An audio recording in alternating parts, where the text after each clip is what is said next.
Всем привет! Сегодня мы с вами приготовим вишневый зефир. Зефир можно по этому рецепту приготовить хоть из чего.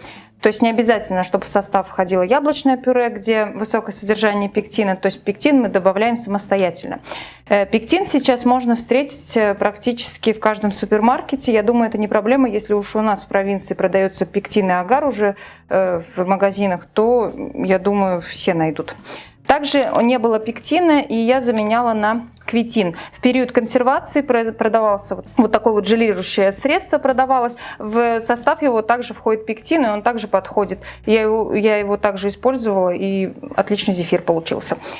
Для вишневого зефира нам потребуется, конечно же, вишня. У меня вишня замороженная и сахар. И первое, что нам необходимо сделать, это проварить немного вишню, прежде чем ее пюрировать. Проваривать я ее буду вот в такой вот кастрюле. Это кастрюля с интернет-магазина «Посуда Тайлер». И сейчас будет ваша любимая реклама, за которую мне абсолютно не стыдно, так как посуда действительно наивысшего качества. И сотейником я пользуюсь уже несколько месяцев, им очень довольна. Сейчас я вам немного расскажу и об этой кастрюле. Для нашей средней семьи это самое то, объем у нее 5,2 литра. Практически вся посуда, которая продается в интернет-магазине posudatailer.ru, выполнена из высококачественной нержавеющей стали. Данная модель имеет крышку из жаропрочного стекла, что позволяет следить за процессом приготовления, не открывая крышки. Также имеются удобные отметки литража на внутренней поверхности посуды. Это позволяет не использовать при приготовлении дополнительную мерную посуду. Посуда подходит под все типы варочных поверхностей, включая индукционную плиту. В нашем случае это очень удобно. Также ее можно мыть в посудомойке. Ручки с силиконовыми вставками. Это предотвращает возможность обжечься. И надежное крепление ручек гарантирует безопасность использования. Получите 15% скидку по промокоду Тартодел в официальном интернет-магазине posudatailer.ru. Перед первым использованием обязательно посуду необходимо помыть моющим средством, вытереть насухо после того, как сполоснули. И переносим мы сюда нашу вишню. Здесь у меня, наверное, 1,5, может, килограмма, может, чуть больше. Ну, это не имеет значения, так как я это все равно делаю впрок, потом я это все буду хранить в контейнерах. На среднем огне доводим до кипения, и после того, как смесь закипела, мы провариваем в течение 10-12 минут. У меня такой чудо-блендер, что он вместе с костями пробил. Подшутить так. Пробиваем блендером. Как видите, это потрясающий блендер, который пробил вместе с костями. Теперь пробиваю все это дело блендером, поэтому кастрюлю я взяла соответствующего размера, чтобы у меня все это не разбрызгалось. Все, перебили. Если у вас ягоды с косточками, и вы не хотите, чтобы они щелкали на зубах, хотя некоторым это очень нравится, кстати, когда делаешь малиновое пюре и косточки не удаляешь, и он прикольно так хрустит на зубах. Если у вас ягоды с косточками, то можно через сито процедить. Так, мне необходимо от этой общей массы 130 граммов взять. Все остальное у меня остынет и отправится в контейнере в морозилку. Ой! Вот в таких пластиковых контейнерах я обычно и храню такую заготовку. Либо можно купить поменьше контейнеры и отдельно для каждой порции зефира уже с пектином и сахаром пюрешку тоже заготавливать. Также в морозилке хранится очень долго, и это очень удобно. Ставим сотейник на средний огонь и доводим практически до кипения. В это время смешиваем сахар с пектином. Я добавляю пол-ложечки. В граммах это получается 2 грамма у меня. Обязательно это нужно сделать, иначе пектин у вас комочками такими образуется в зефире. И очень будет неприятно, если он кому-то попадется. Они практически каменные комочки эти.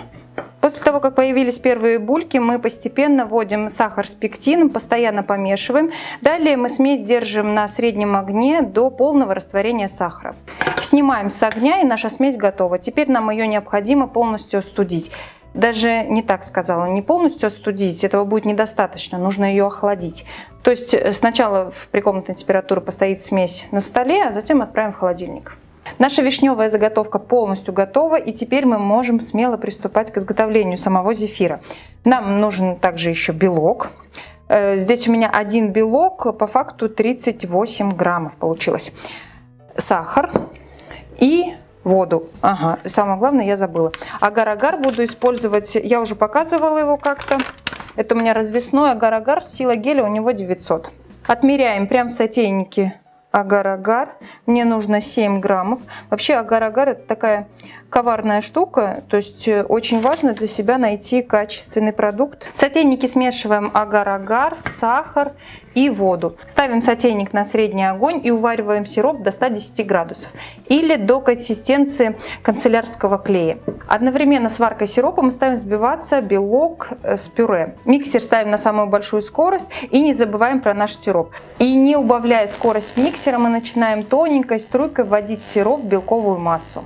После того, как полностью влили сироп, мы продолжаем взбивать в течение 3-7 минут. Все будет зависеть от мощности вашего миксера. Я обычно ориентируюсь на температуру. Температура готовой смеси должна быть 50-45 градусов. Все, смесь взбиваем до 45-50 градусов. Не забываем о том, что агар-агар начинает уже свое действие при 40 градусах, то есть уже застынет вся смесь. Обычно я использую насадку 1Б, это закрытая звезда большая. Но в этот раз я буду делать розы. Насадку я буду использовать 127D для розы. Это вот такая вот огромный лепесток розы может получиться. Ссылку на все эти насадки я дам в описании. Также нам необходимы будут вот такие вот квадратики пергамента и гвоздик обычный. И теперь узким концом вверх мы делаем нашу розочку.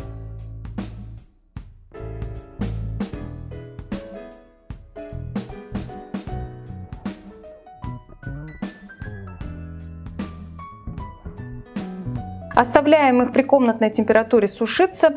Я их обычно уношу в другую комнату, чтобы они не мешали мне на кухне. И обычно сушка занимает от 6 до 12 часов. Подсохли наши зефирки, вернее половинки зефира. Соединяем вместе и обваливаем в сахарной пудре. Лишнее убираем. Все, зефир готов. Розочки я делала в первый раз. Вот эту вот разищу, наверное, мы сейчас и разломаем.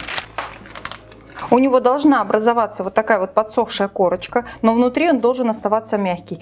Ни разу этот зефир у меня не засахаривался. В принципе, если вы не нарушаете технологию, то засахариваться он и не должен. Храним мы зефир обычно... Ой, что я делала? Храним зефир обычно в закрытом контейнере пластиковом, либо в коробке, без доступа воздуха, в общем. И где-то в течение недели вот он может храниться. Но я сразу скажу, настолько уж заранее я никогда не делала зефир, максимум за 3 дня. Вот такой вот он нежный и воздушный получается. Он хорошо держит форму, мягенький внутри и очень-очень вкусный. Я вообще люблю очень сильно вишневые именно зефиры, поэтому чаще всего я именно вишневый делаю. Также хотела бы сказать, если вас особо сильно смущают вот вкрапления вишни, то можно, конечно, через сито все это дело процедить, но я считаю, что допускаются вполне вот такие вот ягодные вкрапления в домашнем зефире. И здесь уже дело вкуса. Если хотите, можно и процедить, но я считаю, что не нужно этого делать. Вкусненько очень получается. Хотела вам еще показать, вот какой он нежный внутри. Видите? Прям воздушный. То есть абсолютно не резиновый. Как я говорила в самом начале, по этому рецепту зефир можно сделать хоть из чего, из любых ягод и из любых фруктов. Пробуйте, экспериментируйте. Я, как всегда, желаю вам удачи в ваших начинаниях. Всего вам самого-самого доброго.